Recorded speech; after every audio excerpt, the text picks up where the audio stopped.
काली नजर। माँ, माँ। अरे क्या माँ माँ कर रहा है? बकरी का बच्चा है क्या? अरे माँ, मजाक छोड़ो। मुझे फाइनली वो मेन चौराहे वाली दुकान मिल गई है। अब देखना, आपका बेटा दुगनी स्पीड से पैसा कमाएगा। ओफो, ये क्या? मेरी ऑनलाइन मेकअप क्लास चल रही है। इतनी जोर से क्यों बोल रहे हो आप दोनों? अरे मेरी धर्म पत्नी जी, मेकअप क्लास बाद में करना। वो चौराहे वाली दुकान मिल गई है हमको। अरे वाह, रुको, मैं अपनी माँ को फोन लगाकर बता देती हूँ। अरे मैं भी अपने रिश्तेदारों को बता देती हूँ। कितनी खुशी की बात है। हाँ हाँ, मैं भी अपने दोस्तों को बता देता हूँ। 1 हफ्ते बाद रजिस्ट्री है। बस, घर में खुशी का मौका था। उन तीनों ने अपने अपने फोन उठाए और लोगों में बात फैलाना शुरू कर दिया। और रही सही कसर श्वेता बहू ने अपने पड़ोस में सबको बताकर कर दी। अरे वर्मा आंटी, अब हम भी जल्दी कार ले लेंगे। घर का रेनोवेशन होगा और ठाट से रहेंगे हम भी। अरे ऐसा क्या हुआ? लॉटरी बाटरी लग गई है क्या? अरे इस बार चौराहे वाली मॉल में हमको भी दुकान मिल गई है। दुकान नंबर 21, जो एकदम चौराहे पर है। अब ग्राहक बढ़ेंगे तो आमदनी भी बढ़ेगी ही ना। अरे वाह, कितनी खुशी की बात है। मैं बहुत खुश हूँ तुम्हें इतना खुश देख के। बाकी एक बात कहूँ, सबको मत बताते फिरना। किसी की नजर लग जाएगी तो खुशी की खबर वापस लौट जाएगी। हैं? ऐसे थोड़ी ना होता है। अब डरा रही हो। अरे सही कह रही हूँ, काली नजर कहते हैं इस चीज को। जब आप किसी को कुछ बताओ और वो काम बिगड़ जाए। अरे लेकिन मैं तो।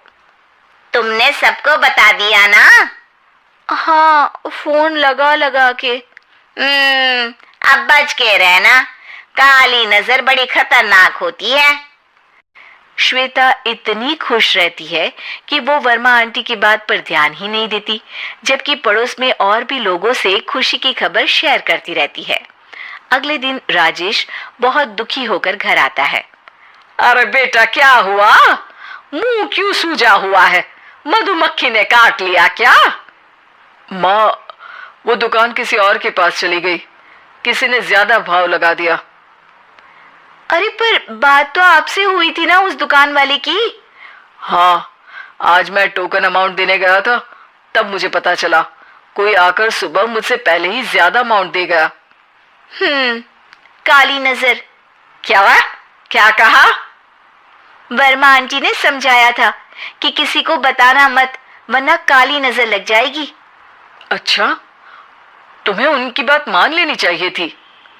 उनकी बात मान लेती, लेकिन उसके पहले ही सबको बता चुके थे ना हम तीनों। अरे अगली बार से ध्यान रखेंगे। कोई भी नई चीज होगी तो किसी को नहीं बताएंगे। तीनों कुछ दिन ऐसे ही रहते हैं, पर एक दिन श्वेता को एक मेल आता है। राजेश, मेरा ऑनलाइन मेकअप कोर्स कंप्लीट हो गया। अब मैं खुद का पार्लर खोल सकती हूँ। अरे वाह, अपने मोहल्ले में ही खोलते हैं? ये जो घर के सामने दुकान है ना, वहीं? हाँ, यहाँ सस्ती भी मिल जाएगी। अगले दिन श्वेता वर्मा आंटी के पास जाती है मिठाई का डब्बा लेकर। अरे आओ आओ, कैसे आना हुआ?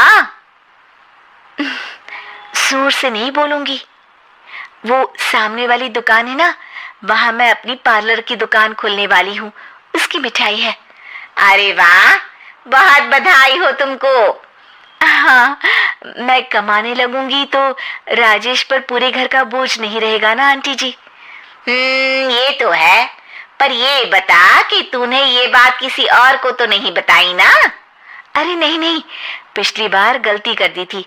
काली नजर लगी किसी की और राजेश के हाथ से वो दुकान चली गई थी। सबको मत बताना। चलो मैं चलती हूँ, कल दुकान की बात करने भी तो जाना है। अगले दिन श्वेता दुकान के लिए मालिक से बात करने जाती है। अरे लेकिन दुकान तो हम कल रात को ही किसी को दे चुके हैं। कल ही? हाँ, कल ही। 2 दिन बाद कोई यहाँ पार्लर भी खोल लेगा। अब कहीं और दुकान देख लीजिए। अरे पर हमको भी तो पार्लर ही खोलना था। भाई एक ही दुकान है, आधी आधी तो नहीं दे सकता ना मैं। राजेश और श्वेता घर पर हताश होकर आ जाते हैं। इस बार तो किसी को बताया भी नहीं था, अब किसकी काली नजर लग सकती है? सुनो, तुमने माँ को बताया था क्या? अरे कैसी बात कर रही हो, माँ की नजर थोड़ी ना लगेगी। पक्का तुमने किसी को नहीं बताया था ना? सिर्फ वर्मा आंटी को बताया था, उन्होंने ही मुझे किसी को नहीं बताने को कहा। अरे यार तुम भी सही हो, मेरी माँ को नहीं बताने को कह रही हो, पर वर्मा आंटी को बताना तुम्हें जरूरी लगा। अरे वर्मा आंटी ने ही तो काली नजर के बारे में बताया था ना, वो हमेशा हमारा भला ही तो चाहती है। मेरी माँ भी हमारा भला ही चाहती है। अरे पर चिल्ला क्यों रहे हो? बात नहीं कर सकते क्या आराम से? नहीं आता आराम से बात करना, और करना भी नहीं चाहता हूं मैं। दुकान जाने का दुख गुस्से में बदल गया था और राजेश और श्वेता में बात बंद हो गई थी। 2 दिन बाद मोहल्ले में पार्लर का इनॉग्रेशन हुआ, जिसमें मोहल्ले के सभी लोगों को बुलाया गया, पर श्वेता, राजेश और माँ नहीं जाते। माँ अंदर आ जाओ, क्या देख रही हो? अरे नया पार्लर देख रही हूँ अपने आंगन से। देखो, माँ को दूसरे का सुख देखने में कितना मजा आ रहा है, मेरा दुख नहीं दिख रहा इन्हें। यह मेरा पार्लर भी तो हो सकता था। अरे चुप रहो यार, हर बात में लड़ाई क्यों ढूंढ रही हो? राजेश और श्वेता फिर बहस करने लगते थे। तभी माँ ने दोनों को बाहर बुलाया। अरे जरा देखो तो, दुकान चलाने वाले का बोर्ड पर नाम क्या लिखा है? श्रुति वर्मा। गाड़ी निकाले बेटा, हमें कहीं जाना है। काली नजर का इलाज कराने। राजेश अपनी बाइक निकालता है। तीनों ट्रिपलिंग कर रहे हैं। माँ राजेश को उस मॉल वाली दुकान पर लेकर जाती है जहां राजेश अपनी दुकान खोलने वाला था। यही दुकान लेना चाहता था ना तू? हाँ, पर इनको भी दुखी करने लेकर आई हो क्या यहाँ पर दुकान दिखाकर? वह काफी नहीं था? अरे श्वेता थोड़ा सब्र रख, अभी पता चलेगा कि हम यहाँ क्यों आए हैं। बता, इस दुकान चलाने वाले का नाम क्या है? अनुपम वर्मा। कुछ समझ में आया? वो दुकान वाली श्रुति वर्मा, ये दुकान वाला अनुपम वर्मा, और हमारे पड़ोस में हमने उस दुकानों के बारे में बताया किसको था? वर्मा आंटी को।